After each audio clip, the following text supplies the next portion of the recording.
Good morning, everybody. If you stay with me till the end of this video, I'm going to share some great news with you.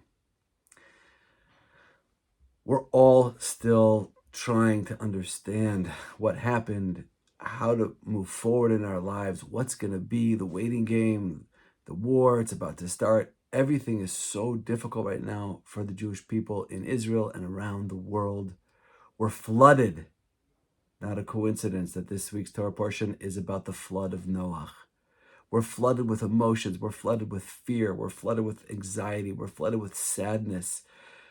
Everything, all of the feelings that we can feel, and everything around us feels like one big mabul, a deluge.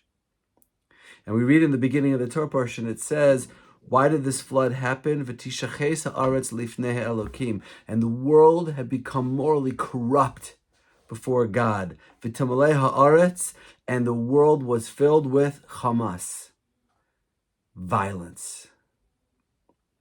Coincidence? Maybe. I don't believe in coincidences. The world was filled with violence, Hamas. What are we supposed to do when we're experiencing something like this? Where do we go? So what does God tell Noah? He says, go into the Teva. Go into the ark.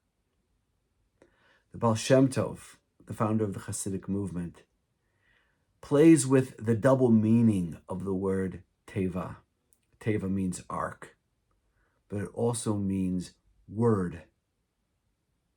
And the Baal Shem tells us, the holy, holy master of the Hasidic teachings tells us that when there's a world, when the world is a flood around us, when the world is corrupt, when the world is filled with violence, when there's a deluge of all kinds of immorality and evil going on around us, what does Hashem want us to do? To go into the Teva, to go into the Word. What is the Word? Says the Baal Shem Tov, the Word is the word of prayer. Of course, military strategy, diplomacy, international relations, everything that goes into fighting a war is going to be used to fight this war. And everything that we can do to support the soldiers and help people is critical. But most of all, for the Jewish people, what's most important, when the world looks like it's being destroyed around us, when we're totally confused and scared and we don't know what's going to happen, what are we supposed to do? We're supposed to enter the world of prayer. Now, let me just explain one thing, because I've been getting so many messages, beautiful messages from people, and almost all of them include the sentence, we are praying for you and your family and the Jewish people. And that's wonderful and it's beautiful. But I want to explain something. When we say we're praying for you, we have to actually pray for that person. What does that mean? In other words, just hoping that they're doing well and hoping that everything is going to be okay and hoping that their family is safe. That's not called praying for your family. That's called hoping for your family. Prayer is something different. Prayer is where I stand before God. This doesn't have to happen in a synagogue. This doesn't have to happen in any formal setting. This is me standing before God and with my own words, in my own language, saying, Hashem, God, please protect this person. Please return the hostages back safely. Please let our soldiers return from this war and return to their families unharmed and uninjured. Please let us see an end to the threat of the Jewish people. We have to stand before Hashem and actually pour out our hearts with our words.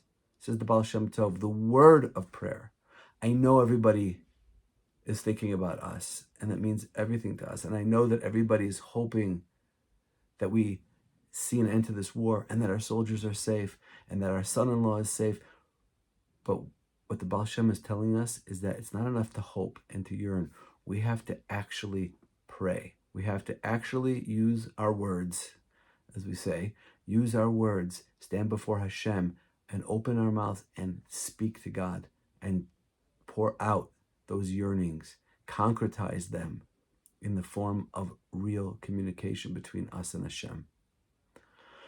So thank you for praying for us and for the Jewish people and for the soldiers. And I encourage you to take the advice of the Baal Shem Tov and to go into the ark, as the world around us seems to be so confusing and so scary, and pour out your heart with the word of prayer.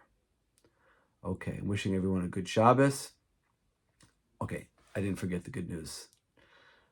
The good news is Mazel Tov.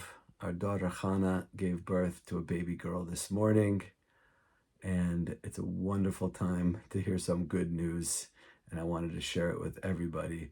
Mazel Tov, Shabbat Shalom, good Shabbos from Jerusalem.